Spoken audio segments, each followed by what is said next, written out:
মেঘালয়ৰ উকিয়ামৰ পৰা ৬ নং ৰাষ্ট্ৰীয় ঘাইপথৰ মেৰামতিৰ কাম আৰম্ভ হোৱাৰ পিছৰে পৰা অসম মেঘালয় ৰাজপথত সৃষ্টি হৈছে ভয়ংকৰ যান-জঁট।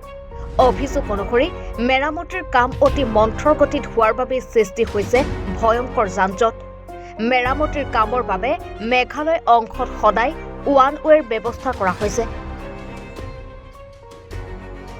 সময়ে সময়ে কাছাৰ প্ৰশাসনে সামগ্ৰী ভৰ্তি ট্ৰাকসমূহৰ যাতায়াত বন্ধ কৰাৰ বাবে দীঘলীয়া যান-জঁটৰ সৃষ্টি হয়। ইয়াৰ ফলত স্থানীয় ৰাইজ, যাত্ৰীবাহী বাহনৰ লগতে এম্বুলেন্সৰ ৰোগী অশান্তি ভুগিবলগীয়া হৈছে। ইপিনে ব্যৱসায়ে নিজৰ ইচ্ছামতে ফুটপাথ আৰু পথৰ অংশও দখল কৰাৰ ফলত মালবাহী বাহন যাতায়াতত সমস্যাৰ সৃষ্টি হৈছে।